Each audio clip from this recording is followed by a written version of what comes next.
All right, guys. I might be the very final Limbus creator to be watching the season 5 Oblivion teaser, but I suppose better late than never, right? So we're going to go ahead and watch this through.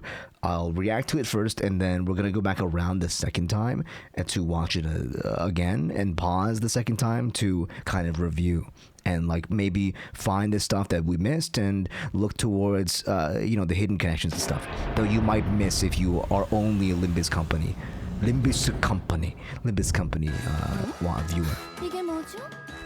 Pink text, 3 people. Who is this? Who is this? Huh. No, I mean, definitely gonna be like new characters being blue. Recall the days of adventure you once lived. There's gonna be a lot of new characters that are introduced for sure. So, dude, I love Don Quixote. I love the way they've adapted Don into. I think she works perfectly as this like excitable, young lady. Oh, well, what a take for that line too. And oh my goodness, absolutely gorgeous ego. Well, we'll talk about this in a second as well. There must be more. 이걸 말해두는 편이 좋겠군. Who is it? 그들은 너의 생각보다 피오르에서 더욱 절실하다. Yeah. Dude, the chills. I couldn't even speak. The chills like running through my body. That is insane. We're gonna go back around and we're gonna go ahead and rewatch and then pause and then break down the stuff to to really break it down and like see who's gonna show up here. Okay. Okay, it's pink text, and there's a few characters. She says, oh no, the bad blood fiends are coming to eat those humans. And she's this pink character. I believe this is her. And then there's like 3 other, maybe like blood fiend daughters, kind of like almost like a Lady Dimitrescu in her 3 daughters situation. Purple, blue, red, Heathcliff in a dress maybe. And it seems like this is her claws, or what is this? She's like she has the drills, she has like the dress, she has the claw. Oh shit. Ooh. Sorry, I clicked out of it. Jesus. Yeah, she has like the claws. Oh, they're scissors. Her weapon is a pair of scissors, like a seamstress, like Gwen, League of Legends. You see, she's got this is like the 2 finger holes for the scissors. Very cool. I love big scissor weapon, like the snip. Oh, I don't like Gwen, but weapon and concept, kill or kill type. Oh, very well. There's a chance for you to totally exterminate those bad blood fiends. So splendid, so exciting, isn't it? This might be Don Quixote's like foil, like the opponent.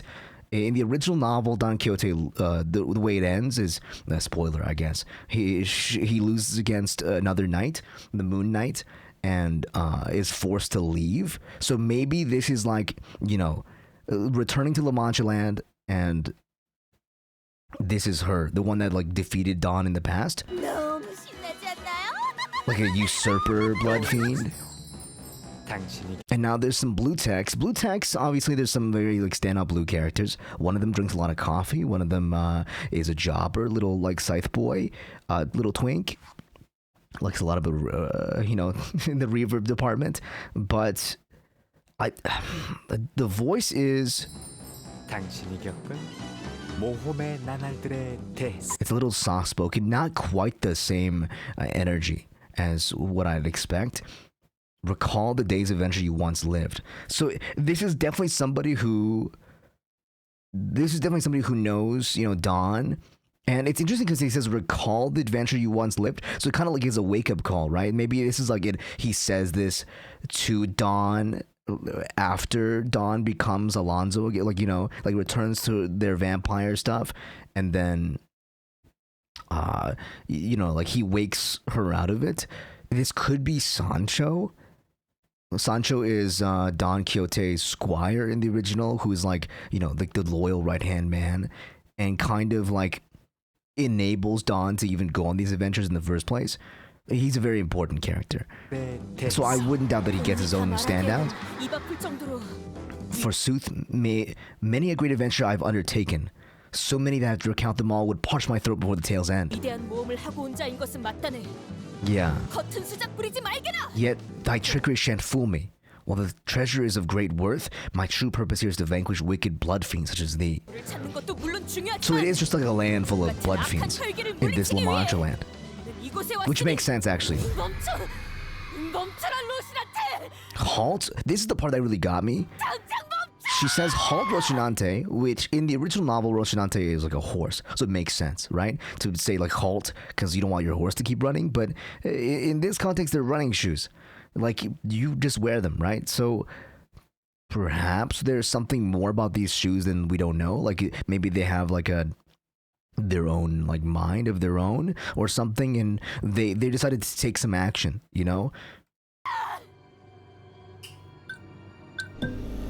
And then here's the end card. The end card is so good for a lot of reasons. One, we get to see the 100 roses, 400 roses Don Quixote ego, which is going to be like the prize ego for this season. You can see it's the thorn, it's the Carmilla gift, so very much so like playing to that vampire aesthetic. Carmilla being like one of the most famous feminine vampires of all time. Also quite of the sapphic nature, and she looks gorgeous in this art with the long hair, different haircut, completely red eyes. And yeah, dude, Oblivion, this title card is so good because it kind of like it's like a payoff for those who have been like really paying attention. This yellow that they use is the yellow they've been using for a long time for Don Quixote. Even back, if you scroll back to like the original like year back Tokyo Game Show awards, like they had a trailer for Limbus Company back before they launched, and they gave each sinner a color. And they gave Don Quixote this yellow, which if you do a color pick, it ends up being, I believe the hex code is like FFEF23, which is actually all represented here in this logo by itself. So that color has quite a few names. Unlike colors that have like just one name that's known across the board, that color has a lot of names. One of them being lemon yellow, which isn't probably the one that we're thinking of here, maybe the circle of lemons or whatever, but that's the least popular version of the name. There's a few other names that this yellow goes by. One of them is neon yellow, which, like the neon signs of like the La Mancha Land Park. So that is represented here as well. And the next popular one version of this color is vivid yellow. And vivid describes something that is like very, very real and like very like, tangibly real, but also a way to describe something that isn't real that feels real. So like a dream, right? So Canto 7, the dream ending, it is the vivid yellow arc, right? And then finally, the most commonly kind of widely accepted name for this color is in fact Oblivion yellow. So basically they've been teasing the name and the, kind of like the thematics for this season since the beginning of the thing. Like they've had it all planned out already, obviously, right? But her being vampire makes a lot of sense too. La Mancha land. La Mancha is derived from a name meaning like a land with no water. And so, which is great for vampires because oftentimes like a weakness of vampires is like weakness to running water. So you want to be in a place that doesn't have a lot of running water. And so like if you look at like famous vampires and even vampires in fiction that are more recent as well, a lot of them have like weakness to like water, and they can't be let in without being let. A lot of cool stuff. No reflection, those kind of like tropes. Wow, so good. And then finally, this is the part that really gets me. This voice at the end, you can see that the text is different. it's a little bit different from the other text they use, and this is the text that they use for a lot of like the library stuff. 너의 생각보다 And I think if you like, if you see the context of the how much they know about blood fiends and the text color, you will probably figure out, if you have been in the community for a while. I think a lot of people have probably kind of guessed it. This is probably going to be Moses.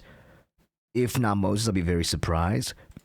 But Moses is the protagonist of their novel series, Distortion Detective, which is kind of like a psychopathy, Aka 13 type, that kind of like detective mystery novel kind of stuff with a little bit of fighting, a little bit of like supernatural. And it's kind of like the most like intimate look into the city that we have, because she's like, boots down on the ground. And there's a lot of really cool tie-ins that she has, actually, like not only like with LOR stuff, but like just in general to like other associations. She has affiliations with Seven Section, Seven Association. So Seven Association is famously for us in Limbus company, it is the Rupture Association. So we're gonna probably see like a little bit of Rupture support this season for sure. It is like kind of the one that's been lacking support for a while. Since last season, we did get Tremor and we did get Sinking support. I think Bleed and Rupture are going to get their time in the sun this season.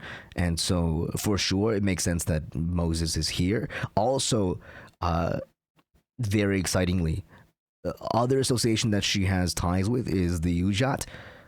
And the Ujat is like a very high, powerful association. It's like a grade 1 fixer office. So like, basically top of the line, like on top of grade 1s is just colors. And so they're very strong task force. They got the Eye of Horus kind of motif, and they serve under the boss lady, who looks like a little bit like Otis in a lot of ways. And also I believe Otis also has like ties to the Ujat as well. So there's probably going to be some crumbs maybe for them, for Otis's story. It's a lot, and like just knowing that Moses might appear gives a lot of crumbs. And I like that they kind of like have a main focus and then some crumbs for other characters in every canto and in every intervallo. I'm very excited for this.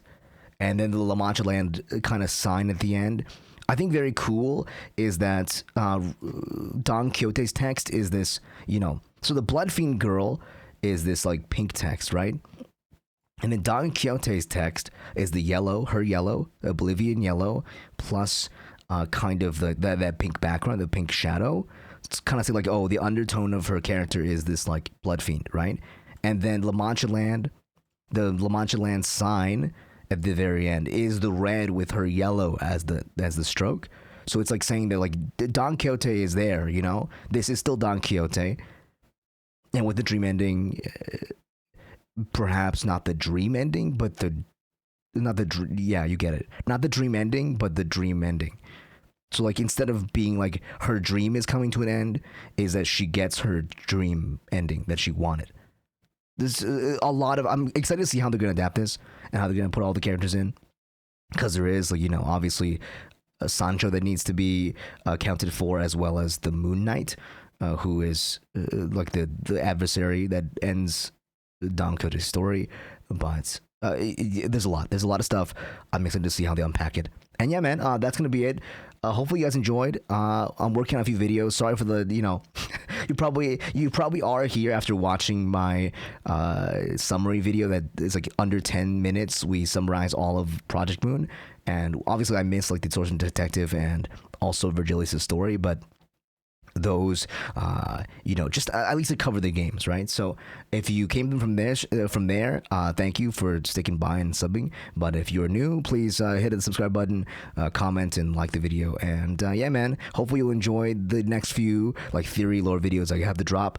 Very, very excited to drop them. But yeah, they do take a lot of time, so I appreciate the patience. Thank you. See you guys next time. Peace. Late.